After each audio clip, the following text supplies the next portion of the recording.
What's up, everybody? My name is Mark, and this channel focuses on all things student. And today, I'm going to be reading you the essay that got me a 5 on the AP Lang exam in 2020. Let's get into it. All right, guys, so this is how it's gonna work. So first, I'm gonna share with you guys my essay that got me a 5 on AP Lang, and then I'm going to be sharing my super secret best tip for getting a 5 on the AP Lang exam, specifically related to the rhetorical analysis essay. So if you can't wait for that super secret tip, watch for that.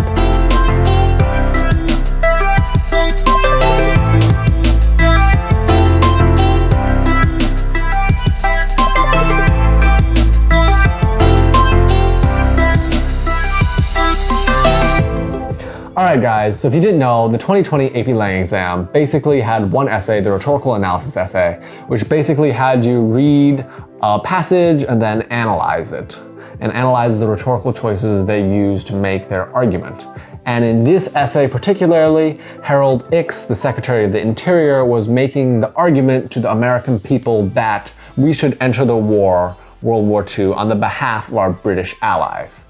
So with that background, let's get into the essay. World War I was a devastating war for the US despite our victory. Entering into the 1940s, the US was hesitant to enter another European affair and instead preferred to take a stance of non-interference, preferring just to watch the action from afar. In his speech given at the nation's largest city, Secretary of the Interior Harold Ickes used a rallying tone to discuss why entering the war is something even worth dying for, by using vivid imagery to make the audience feel a strong sense of failed responsibility, glorifying the history of democracy, and utilizing powerful anaphoras to emphasize the urgency of the situation. Ickes successfully emphasizes that World War II is America's war to fight. In the opening paragraphs, Ickes uses vivid imagery to both captivate the attention of a hesitant New York audience and show the audience that as a democracy, we have a responsibility to fight in World War II. By calling the war not an ordinary war over boundaries, but instead a conflict over the possession of the souls of men, Ickes shows the heightened stakes on this battlefront. This is a very important strategy since the US has no interest or stake in the boundaries of European countries, especially following the death and havoc of the First World War. Ickes is therefore making an important distinction in the very beginning to his audience in order to prevent them from dismissing the war as a useless European land skirmish. Immediately after, Ickes again utilizes imagery to appeal to the heartstrings of his audience. He describes the British cause as fighting for the freedom of mankind and states that they are fighting our war. This again elevates the stakes of the war beyond the boundaries and makes the audience feel an obligation to enter the war since we are fighting for the freedom of mankind. It is in line with our democratic origins. He then proceeds to compare their soldiers in the trenches to our frontline trenches.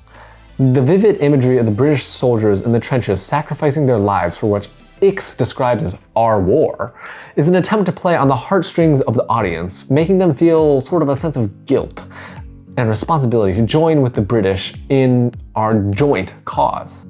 Moreover, this reference to the trenches would definitely be seen by some of the audience as a reminder of World War I, when America and Britain were allies, again promoting a sense of camaraderie and responsibility, connecting the audience to the British. In the 5th paragraph, Ickes brings up many historical democratic figures. For instance, he compares Simon Bolivar, the great South American liberator, to George Washington, as well as many other examples of historical democratic figures. These comparisons remind listeners of our democratic roots and serve as an important extension of his argument that World War II is not a war for borders, but to continue the work that has already been done to advance democracy in the past, therefore honoring the work of our forefathers. Finally, Ickes uses 2 brilliant anaphoras to emphasize the urgency of the situation and the assurance of eventual victory if we were to swiftly join the democratic cause. By stating that the Genghis Khans come and go, the Attilas come and go, the Hitlers flash and sputter out, but freedom endures. Ickes emphasizes the temporal nature of Britain's struggle and the fact that in the end, democracy and freedom will endure.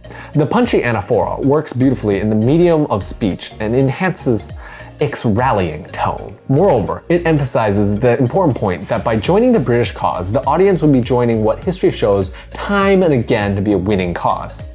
After all, who would want to fight a war for someone destined to lose? The second anaphora, we cannot, we must not, we dare not delay much longer.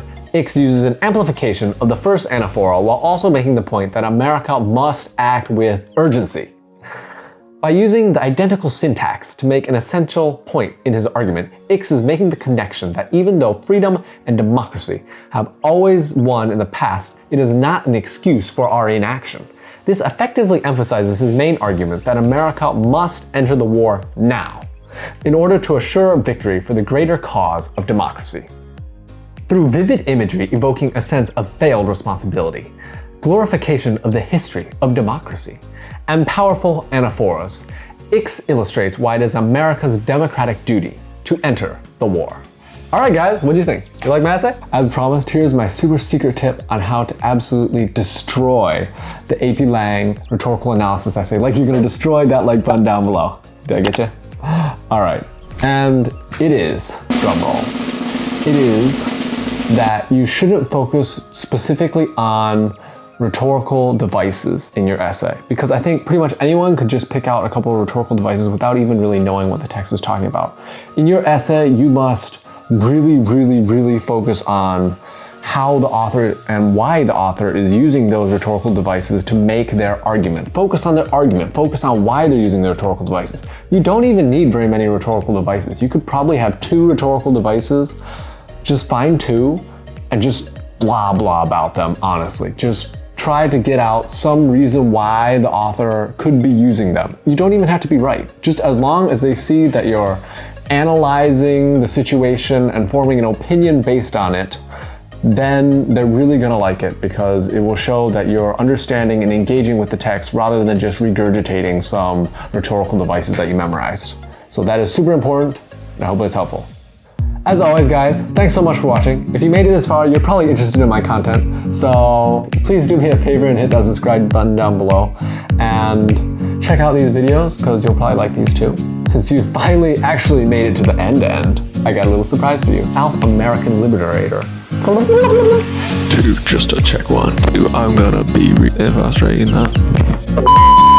Subscribe that down below.